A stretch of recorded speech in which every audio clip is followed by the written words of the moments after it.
One of my favorite things about carving spoons is that I can pick up a piece of wood basically off the forest floor or just from the top of a tree that maybe I've cut down for some other purpose. And I can start and finish a project in a very short period of time. Because I'm working this from trees and from green wood, I think it's one of the best exercises in breaking your way into looking at green wood as a functional, usable material. It just opens up all sorts of avenues because all of a sudden you look at every tree as a potential resource and you look at every branch that comes out and say, oh, that'd make a great ladle and that would make a great this. It's that direct connect that I think is really fantastic in spoon carving.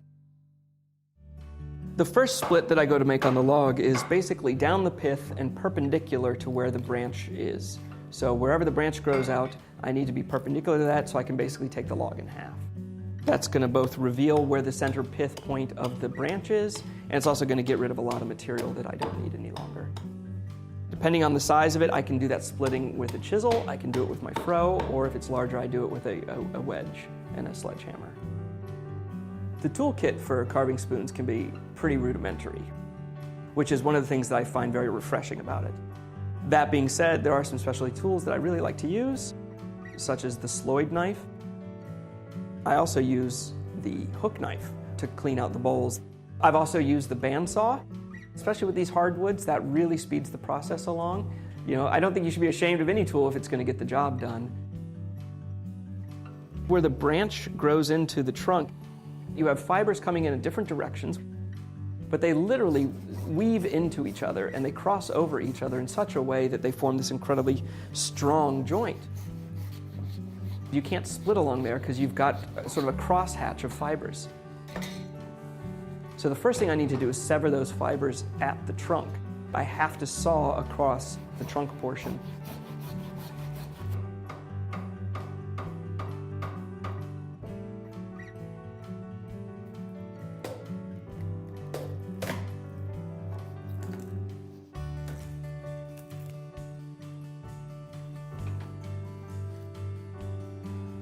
The hatchet is really handy mainly for hewing and a little paring, but mainly for hewing, which means I take a series of strokes that are going to cut cross grain, creating sort of a weak layer at the bottom of those strokes, at the depth of those, and then I come down across all those chips that I've created, sloughing them off. And it's an ancient process. It's how the axe used to be used to square up beams, and that's the main use of it. The draw knife is very handy because I use it to sort of clean up and create a plainer piece of wood out of a very organic one. It gives me my first real decent flats on both the back and the front of the piece. And once I have it on the front and I've carved away that bark, then I'm going to have a nice surface to draw the shape of the spoon that I intend to build. The shave horse is not essential equipment to this. You could do it in just a vise, but the shave horse always does a little bit better than the vise as far as flexibility. With something like a spoon, there is no front really, there is no back, and every side has to be beautiful and addressed. So I find the shave horse a really easy way to be able to address each part of the spoon, moving it around fluidly without having an issue. Once I have the basic outline of the spoon drawn on there, I want to waste away as much material as possible, just to get it out of my way. So the hatchet is really great for that, so is the draw knife. On the harder woods, it's far easier on your body to hog out the different portions of the bowl with a gouge and then go back in with the hook knife. What I try to do is get as much of the wood out of the way as I can, but then when it comes time to start really thinking about shape, that's when I switch over to the far more controllable sloyd and hook knife.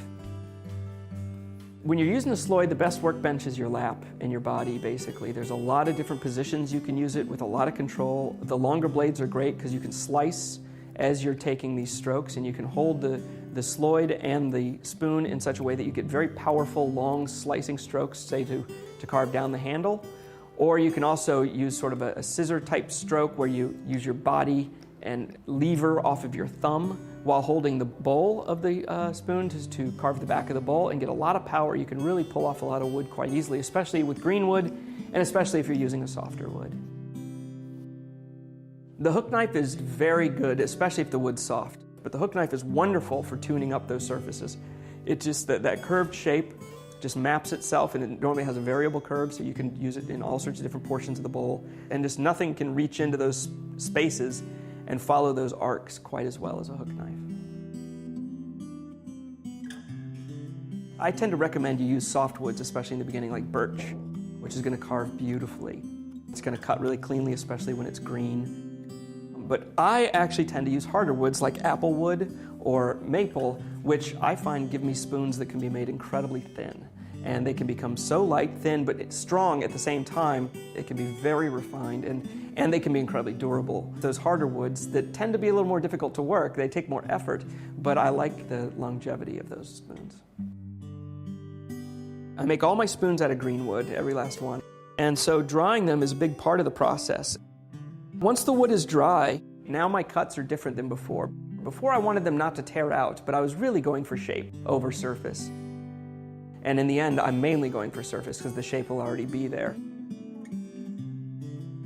What I'm trying to do is to make those facets not only tell the shape, but they should also be very even and have a nice sharp glow to them. I'm just looking for the finest cuts I can get because that's tactily very rewarding when you're using the piece or even just looking at it. A lot of spoon carving comes from when the materials are available. So if I've taken a tree down for chairs, which is generally why I would take it down, and I see a lot of nice branches at the top, you know, that used to be waste, and now it's a very exciting part of my repertoire. I can take those and make spoons out of them. I tend to do it either sitting at night. I used to sit by the fire and just carve spoons, and in summer I sit on the back porch and carve spoons. It's a very meditative thing to do.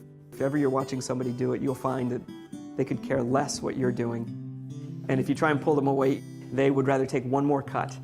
And that one more cut goes on for hours. It's a very addictive way of working wood. And it's just a very engaged and immediate way of working it. And once you've made one successful spoon, there's no way to stop.